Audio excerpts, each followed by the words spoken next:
Good Sunday, everyone. Looking at our Upper Cumberland Federal Credit Union weather headlines. Summer heat is cranking up. You are going to feel like you're going to know it's August over the next few days. Cold front though brings relief by the middle to end of the week. So that relief will come for us then, and then we're still watching the tropics because they are getting active, and it certainly is that time of the year. And speaking of the tropics, so all eyes are on Hurricane Aaron, and it remains a major hurricane, Cat 3 this morning. Yesterday stayed Cat 5 through much of the day, which was a remarkable intensification.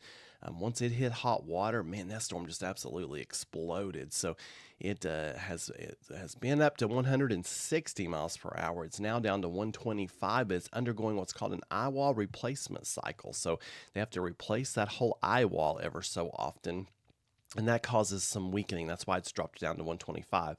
Now, at some point today, it's going to complete that eyewall replacement cycle, and that will set the stage for possible re-strengthening.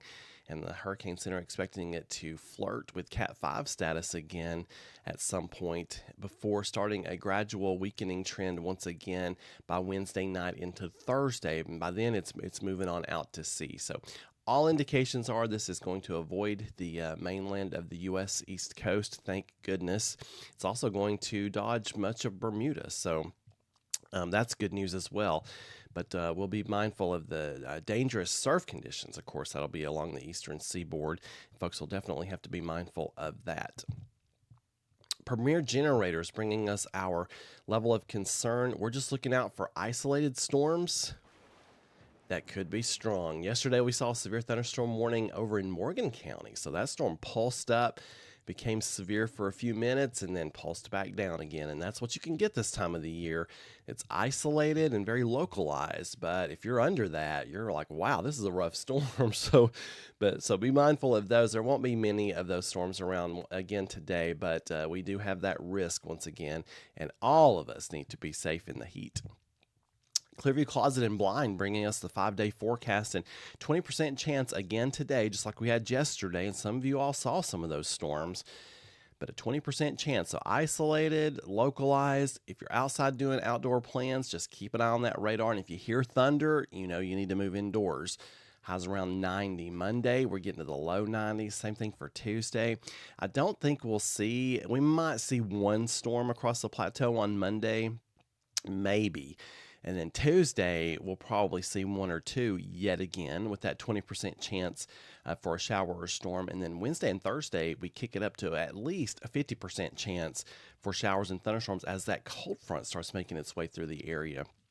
So the Cumberland County Fair is this week. The first half of the week is just looking hot, okay, very hot. So be careful in that heat.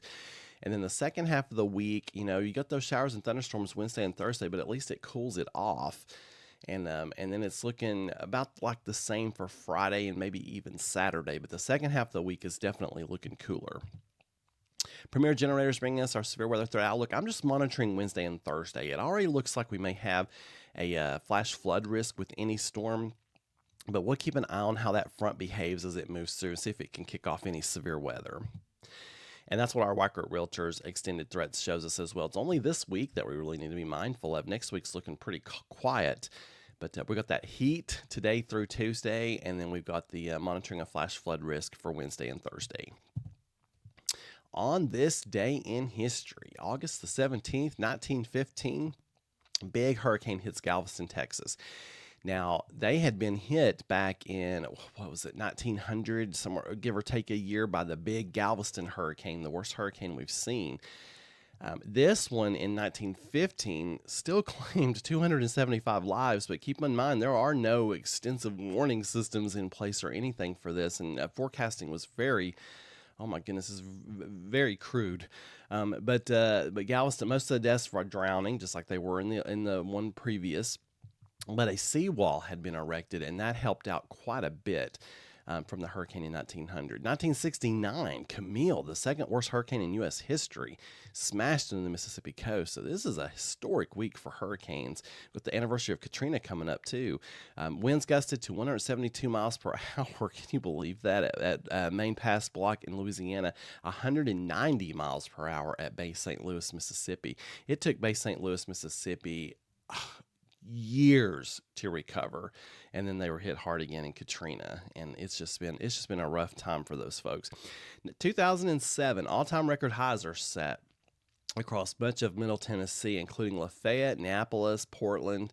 These records would eventually fall together on June 29th, 2012, so they didn't get to stand very long.